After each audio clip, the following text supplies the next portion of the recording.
अस्सलामुअलैकुम दोस्तों, हम बना रहे हैं गोभी। बहुत ही लजीज और जायकेदार डिश बनती है। बाज़ लोग सब्ज़ी खाना पसंद नहीं करते हैं, लेकिन आप यकीन जानिए कि इस तरीके से बनाने पर ये सब्ज़ी बहुत ही जायका देती है। हमने ली है आधा किलो गोभी, 2 बड़े साइज़ के टमाटर और 1 बड़ी साइज़ की प्याज। टमाटर हमने छोटे छोटे टुकड़ों में कट कर लिए हैं और इन टमाटरों का खूब अच्छा सा फाइन सा पेस्ट बनाने की कोशिश की है। और हमारे दूसरे मसाले भी तैयार करने वाले हैं। इससे पहले हमने गोभी गर्म पानी से धो ली है और उसके छोटे टुकड़े करके हमने उसे ऑयल में खूब अच्छी तरह से फ्राई कर लिया है। देखिए, हम गोभी को ऑयल में फ्राई कर रहे हैं, छोटे छोटे टुकड़े इसके बना लिए हैं और कोशिश यही रहेगी कि हर एक इसका पीस फ्राई हो जाए और थोड़ा सा ब्राउन कलर इनके ऊपर चढ़ जाए, ताकि ये हाफ ऑयल में फ्राई करते हुए ही पक जाए, ताकि हमारी गोभी जब दीगर मसालों के साथ पकेगी तो और लजीज और जायकेदार लगेगी। हमने अपनी तमाम गोभी ऑयल में अच्छी तरह से फ्राई कर ली है। गोल्डन सा रंग इसके ऊपर आ चुका है। अब हम ऑयल में से गोभी निकाल रहे हैं और एक अलग बर्तन में रख देंगे। इसी ऑयल में जिसमें हमने गोभी तली थी, हमारे दीगर मसाले और सालन की तैयारी हम कर सकते हैं। प्याज जो हमने एक बड़ी साइज़ की ली थी, उसके छोटे छोटे टुकड़े किए थे, उसे हम उसी ऑयल में सौते कर रहे हैं और कोशिश यही रहेगी कि इसे हल्का पिंक होने दें। हाफ चम्मच हमने इसमें ज़ीरा डाला है। प्याज और ज़ीरे को हम ऑयल में खूब अच्छी तरह से सौते करेंगे, यहाँ तक कि ये ट्रांसपेरेंट रंग की नज़र आए, गुलाबी नज़र आए, ताकि हम इसमें अदरक लहसुन का पेस्ट शामिल कर सकें।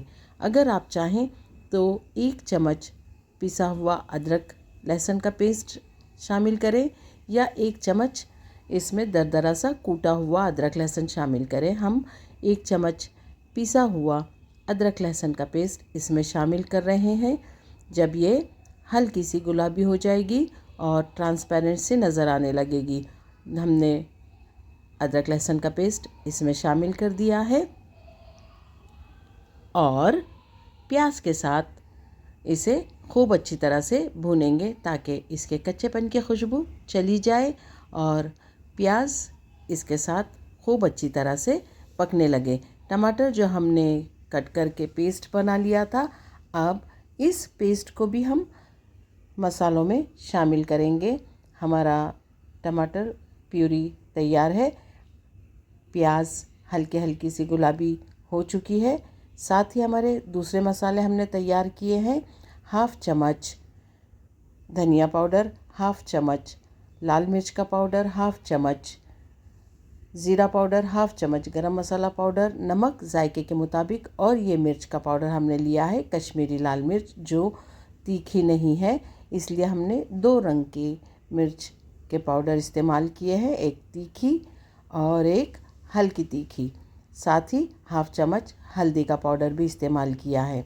तमाम मसाले हमने प्याज में शामिल कर देना है और इसे खूब अच्छी तरह से भूनने की कोशिश करना है, ताकि मसालों के कच्चेपन की खुशबू और कच्चापन इनका ख़त्म हो जाए। टमाटर की प्यूरी भी इसमें शामिल करनी है और इसके साथ भी मसालों को खूब अच्छी तरह से फ्राई करना है, ताकि मसाले यकजान हो जाए।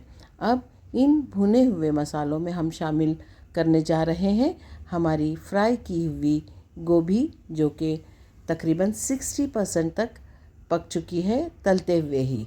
अब हमें ये चेक करना है मसालों में गोभी को मिक्स करने के बाद कि इसका नमक और मिर्च कैसा है।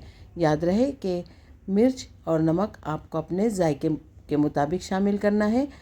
तमाम मसालों के साथ गोभी हमने भूनी है। हाफ चम्मच हम इसमें शामिल करने जा रहे हैं चाट मसाला और 1 कप पानी के साथ इसे भूनते हुए हमने ढक दिया है, ताकि ये खूब धीमी आंच पे अच्छी तरह से पकती रहे, जायके इसमें शामिल होते रहें। हमारी गोभी तैयार है। हमने नमक मिर्च इसका टेस्ट कर लिया था और तमाम चीज़ें परफेक्ट है। इसे हम सर्व कर रहे हैं। इसे बनाइए, इसका जायका लीजिए। अगर आपको ये पसंद आती है तो शेयर कीजिए, कमेंट कीजिए और मेरे चैनल को सब्सक्राइब कीजिए। अल्लाह ताला आपके दस्तरख़्वान पर बहुत सारी बरकतें और नेमतें अता फरमाए। दुआओं में याद रखिए।